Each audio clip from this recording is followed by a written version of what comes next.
welcome back to our channel. And today's vlog, guys, let's cook, guys, a chicken meatballs. Chicken meatballs using potato, carrots, ginger, and garlic, and also another set of vegetables. And I have here beans, a mix of boiled beans, and this colorful delicious thing is konjac. Okay, we have konjac noodles, and this one is konjac balls.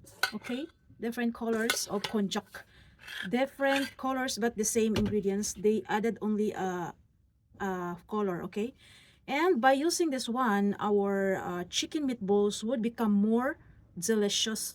This one is dried small shrimp. Okay, a very tiny shrimp.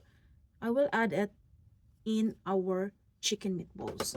And chicken meatballs, not only making balls, but after cooking the chicken balls, let's add meat sauce. Okay, no, tomato sauce.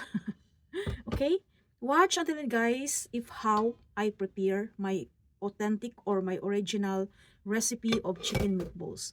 First is, let's grind the ingredients here, the spice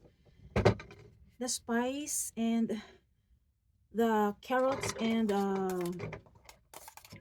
potato in one.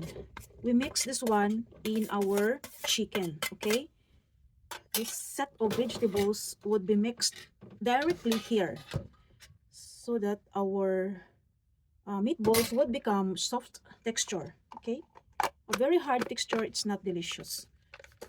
Let's grind this first.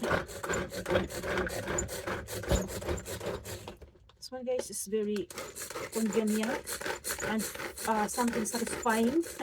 Convenient and satisfying. I really love this. And this time, let's add this one, guys, so that this would also become powdered. Very tasty, and it's add aroma, a seafood's aroma. Okay, that's why your chicken would become more delicious. Here it is, guys.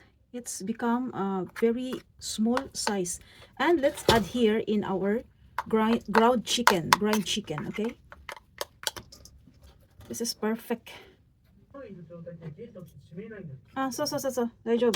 And on this chicken, guys, let's add oyster sauce, exact amount, little bit more, it's okay, it's up to you if how you enjoy the taste of your recipe. And a little bit of nutmeg, just only little bit, not too much. Okay, too much is not good. And also paprika powder. Paprika powder is very good, guys, for the color and for the aroma. Okay, then let's add my magical seasoning in my kitchen, the powerful 2 seasoning, salt and black pepper. Okay, that's the only taste that we used.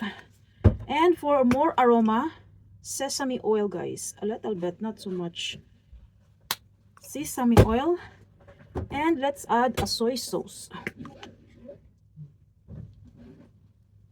something like 2.5 tablespoons of soy sauce.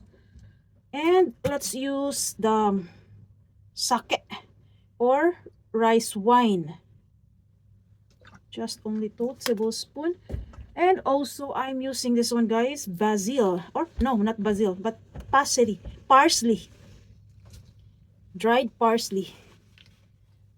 I love spices, but I need to consume it little by little because the spices here in our country is very expensive, guys.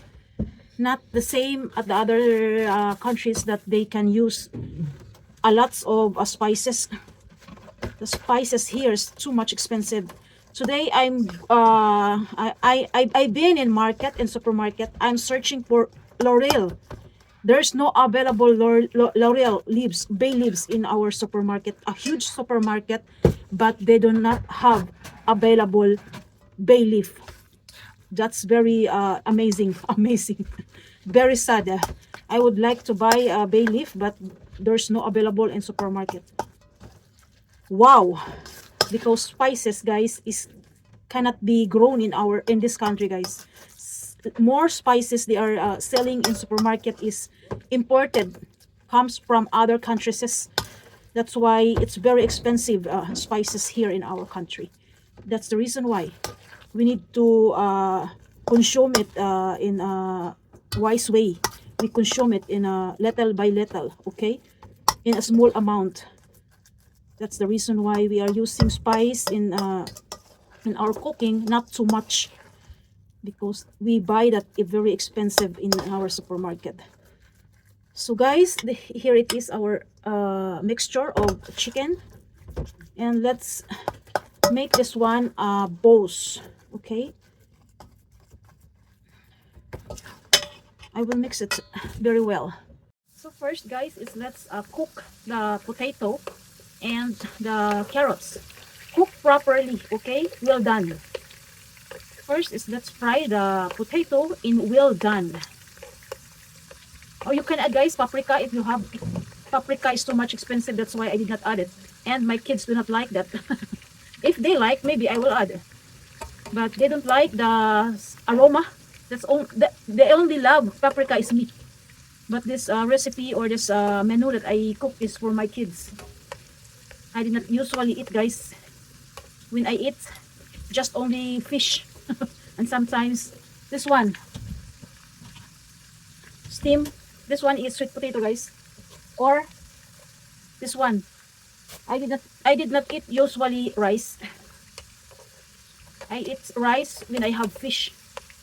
That's why I always cook. I always cook only for my kids. Okay? So much long explanation.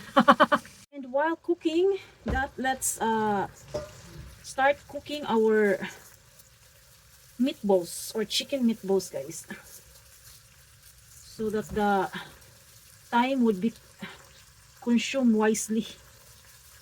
Not so much perfect in size or shape, but the most important here is home cook. Okay, this is the only way, guys, I make it.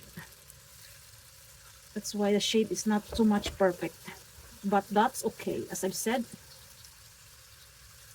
home cook is always the best. Okay, you can buy a lot. There's a lot available in supermarket, guys, frozen and chill,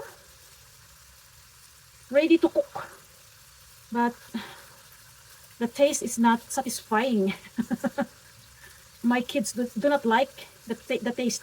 That's why I always cook, and I will make them satisfying with their chicken meatballs. They love chicken meatballs, guys, in any kind of a recipe. I'm not professional chef, just only learning my own cooking. But I try my best to cook for my kids. There's nobody who cook in our home except me. As a single parent, you're the only one who cook. Okay? Since they are zero age, since my youngest son, 0 age, 10 months old, I was a single parent until now. He become 13 years old. That's why they always know if I buy only in supermarket ready to eat, ready to cook, or I cook it, I mixed a seasoning with my own ideas. They already they notice it. That's why I cannot say, oh, that's I cook that meat is I cook it in my own. No, I cannot say them in a lie. I cannot lie them because they know what's my taste, mother's taste with love. I cannot lie them in my cooking. I can lie them in any way, but not in my recipe. Okay. Okay guys, this one guys is already cooked. Let's take off. Take off, you know. Ano yun? Let's put it into bowl. Set aside. Well done guys. Make sure it's well done, okay? The potato and the carrots. Here it is guys. It's done. Our chicken meatballs, it's already done. And on the fry pan, let's add a garlic guys. Or you can suit. This one is already suited with a piece of butter, okay? And you can add also onion if you would like. There's no problem about that. And let's melt out the butter. And let's add now the meat sauce, not meat sauce. The tomato sauce, okay? The tomato sauce. And let's add a little bit of water. Just only a little bit of water. It's very easy guys, because all ingredients that we need to put is already cooked. And on that tomato sauce, let's add a little bit of sake, rice wine, a soy sauce, and fish seasoning guys, or fish powder, and chicken cubes. So mixed lang, just only mixed. And on this time guys, let's add the beans.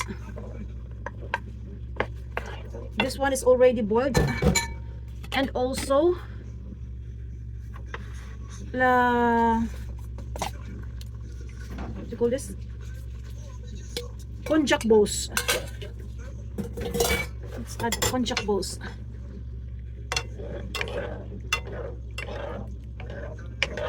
Smells so good. The butter and the tomato sauce. And on this part guys, let's add the chicken balls. Oh yeah.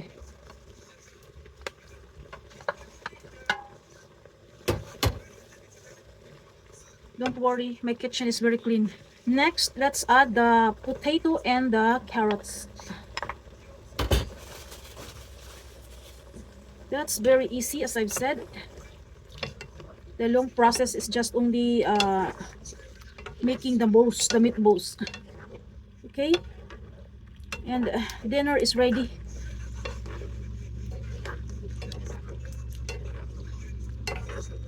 Thanks guys for those who are watching until here and until end.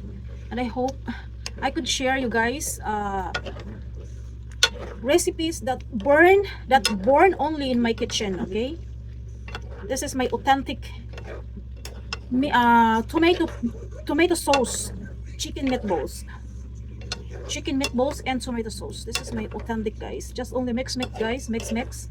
And this one is ready to serve because all ingredients that we mixed is already cooked. So guys, until here I need to say thank you and bye everyone. I hope you enjoy my recipe, and until next recipe that I would share on my kitchen. So guys, thank you so much. Thanks for watching. Bye bye. Have a blessed life always.